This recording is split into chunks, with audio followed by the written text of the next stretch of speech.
A terrível derrota de Curupaiti. Em 22 de setembro de 1866, aprofundou o desânimo e a oposição para com a guerra contra o Paraguai, sobretudo na Argentina mitrista, mas também no Império do Brasil. Entretanto, no Império, nenhuma força política propôs o fim da mortandade, a não ser algumas poucas frágeis vozes. A derrota ensejou a unificação do comando militar dos exércitos imperiais de terra, praticamente até então quase autônomos, e pôs, sobretudo, fim à independência da Marinha Imperial. Essa independência fora um prêmio de compensação para o vice-almirante Tamandaré, ao lhe ser negado o comando-geral da campanha, como ele requerera, após o sucesso do seu comando no ataque à frágil República Oriental do Uruguai. Em 18 de novembro de 1866, o Marquês de Caxias, a primeira espada do Império do Brasil, um dos principais líderes do Partido Conservador, chegou ao Paraguai para assumir o comando-geral das tropas imperiais de terra e da poderosa armada.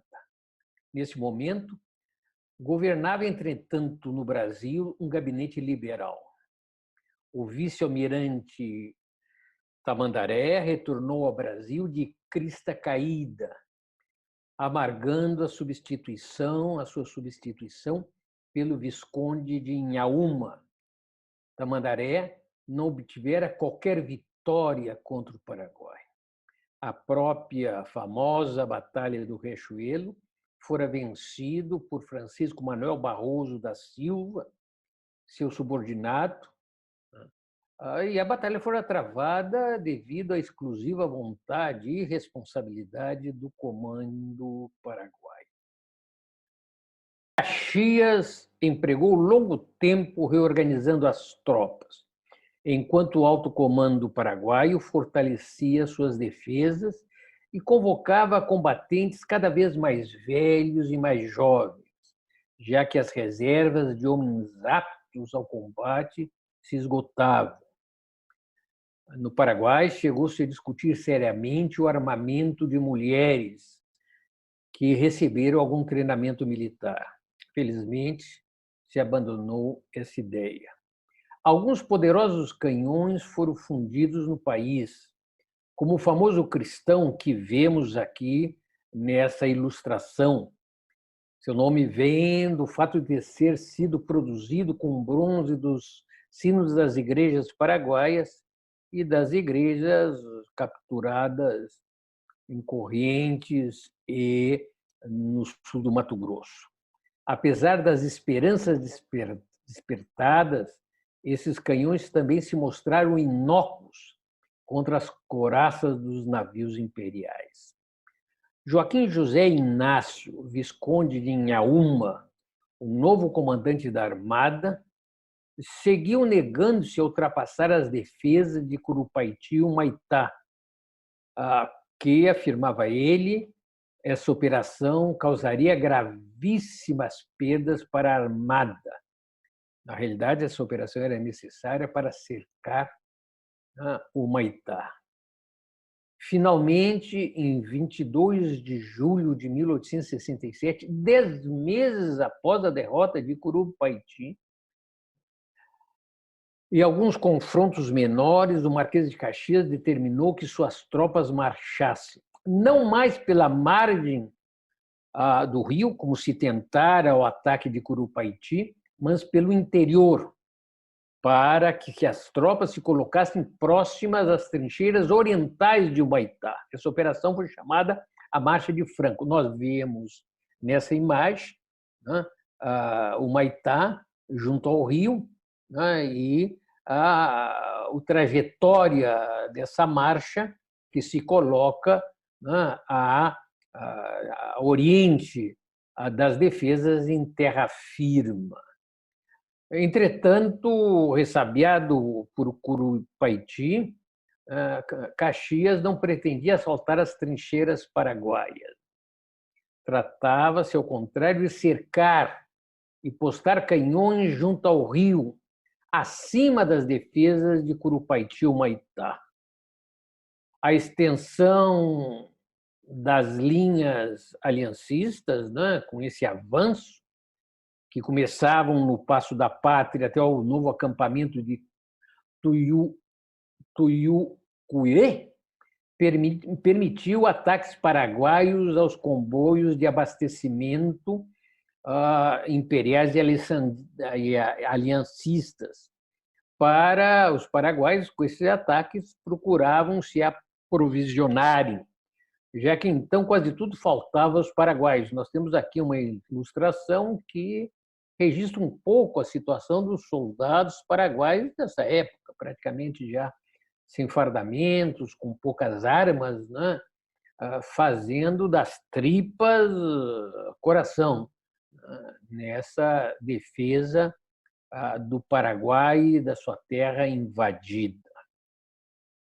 Finalmente, na manhã de 15 de agosto, 10 couraçados cruzaram as defesas de Curupaiti devido a uma ordem expressa de Mitre, que era, segundo o Tratado da Tríplice Aliança, o chefe máximo, ao menos formal, das tropas aliancistas. E sob a pressão do Rio de Janeiro, e com a aquiescência de Caxias, né? Nós vemos aqui, né, uma ilustração da época, né, da ultrapassagem de Curupaiti, das defesas de Curupaiti, do forte junto ao rio de Curupaiti, que nós vemos ao fundo, e os navios, né, disparando, né? Na realidade, foi quase um desfile naval, sem praticamente qualquer perda para a Marinha Imperial. E, naquele momento, né, o jornal oficial paraguaio, né, já preparava a população para a próxima superação de Humaitá pelos couraçados. E eles esperavam que, após a superação de Curupaiti, a superação de Humaitá se desse em dias, bloqueando finalmente as defesas paraguaias. Porém, os couraçados interromperam a marcha antes de ultrapassar as defesas de Humaitá, e não realizando o cerco esperado. E o mais paradoxal, né, que naquele momento, né, Humaitá estava praticamente desarmado, já que todos os seus canhões ou quase todos os seus canhões haviam sido transferidos para a defesa de Curupaiti.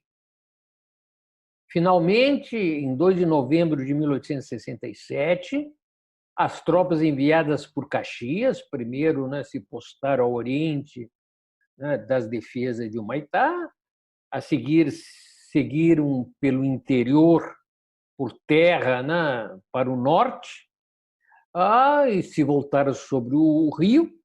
E, finalmente, em 2 de novembro de 1867, as tropas de Caxias, após um duro confronto, né, ocuparam posições na margem esquerda do rio Paraguai, acima de Humaitá.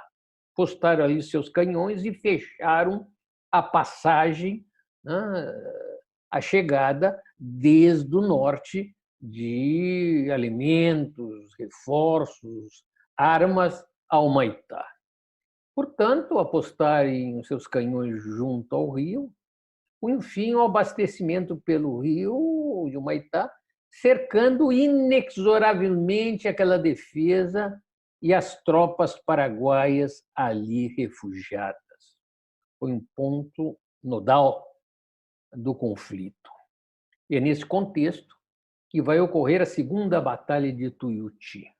Em resposta àquela operação, no dia seguinte, 13 de novembro, Solano Lopes ordenou um novo ataque geral às tropas aliancistas, tropas superiores em número, em armamento e tropas fortemente entrincheiradas.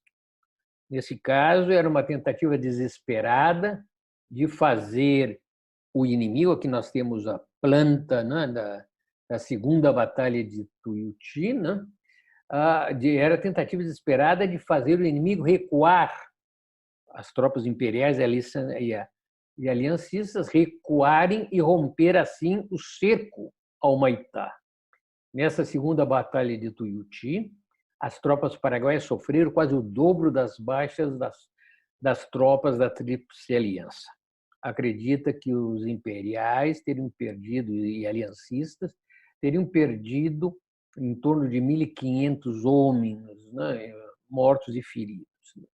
E as baixas paraguaias, que tinham tropas bastante inferiores, foram de 2.250 homens, aproximadamente, né? Entretanto, como em outras derrotas, o alto comando paraguaio festejou o embate como enorme vitória, o que era também uma forma, né, de manter, galvanizar as tropas, a população, manter a resistência. Entrou em 13 de fevereiro, depois daquela ultrapassagem, né, durante a noite, 3 monitores encouraçados superaram Humaitá também sem nenhuma perda.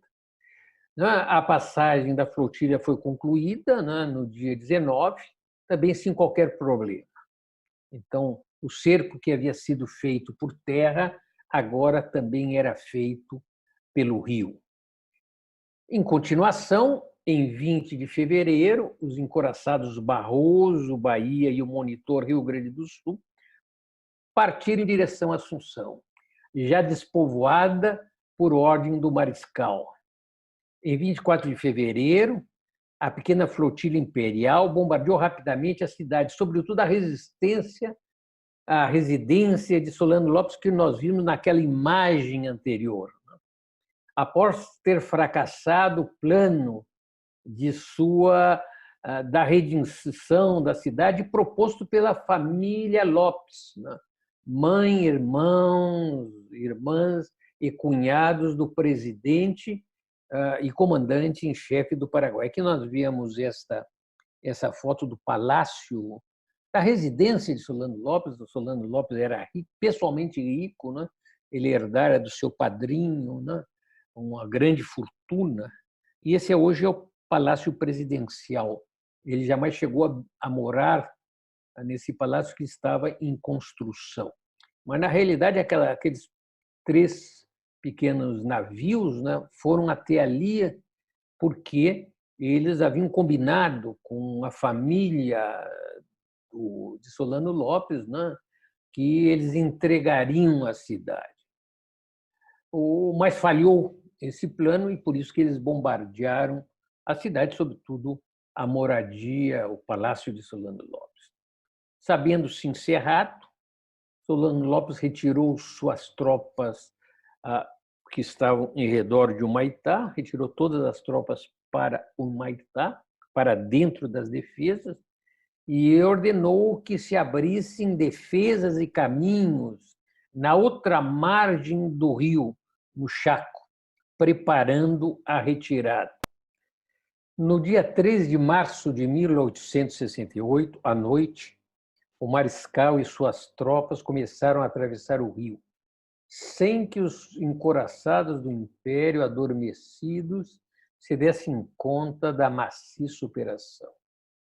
A Armada perdia outra oportunidade única de pôr fim à guerra. Em 3 de abril, as últimas tropas paraguaias abandonaram o sul do Mato Grosso para juntar-se à defesa do país. Jamais foram expulsas do Mato Grosso. A pequena guarnição deixada em Humaitá, após o abandono de Solano Lopes e suas tropas, né, causou fortes baixas quando de ataques das tropas do Império do Brasil e da Argentina. em 18 de julho, quando os 3.000 homens e mulheres restantes em Humaitá tentaram repetir a travessia, descobertos, travaram um duríssimo combate na margem direita do Chaco, cercados na ilha de Poí, rendendo-se já próximos do aniquilamento.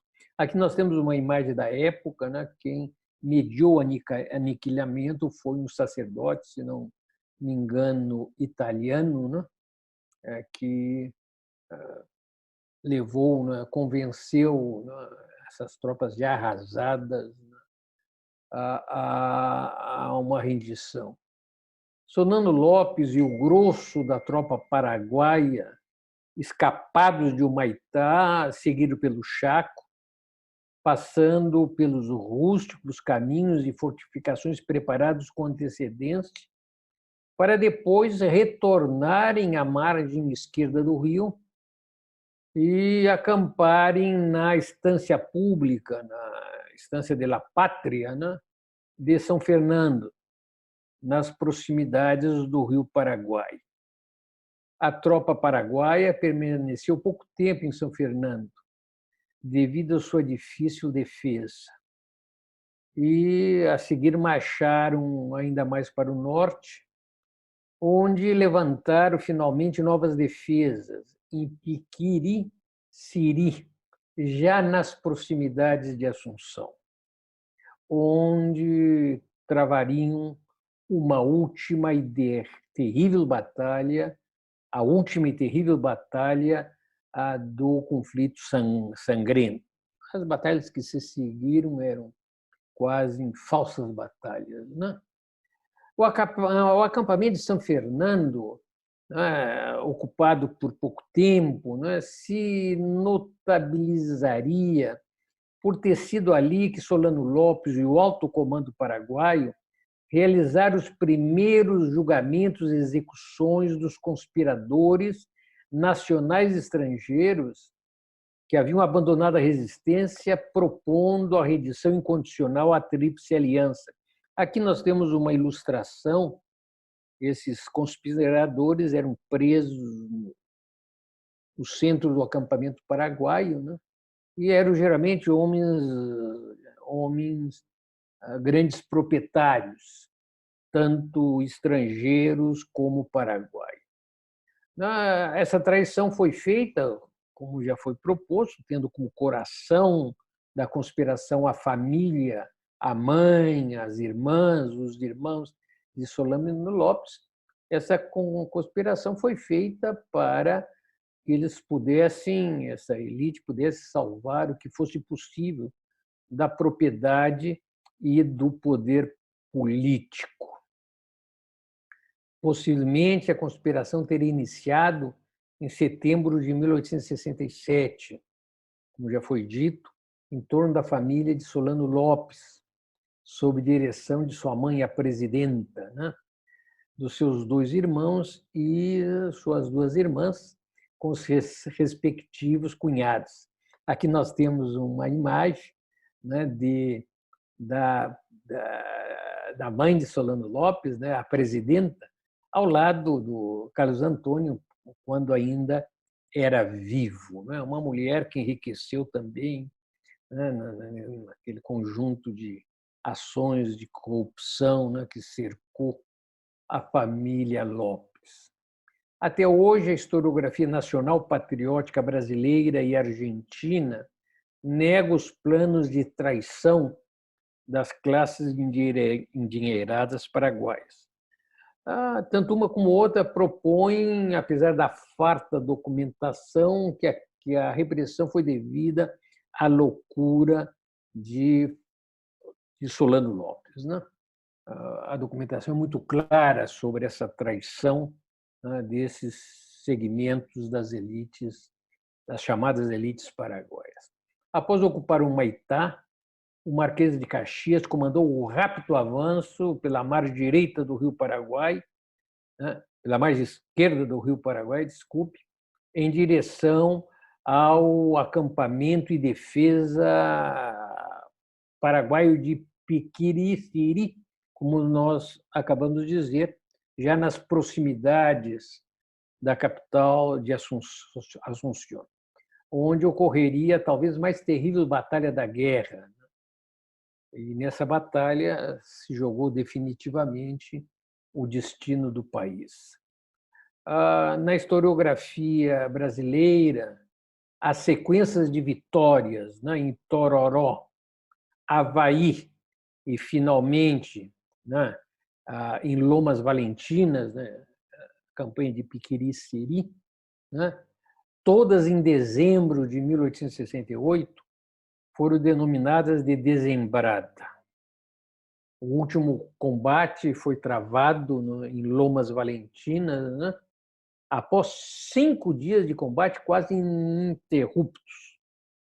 Foi ali que desapareceu para sempre o verdadeiro último exército paraguaio. Era o início de um fim inexorável.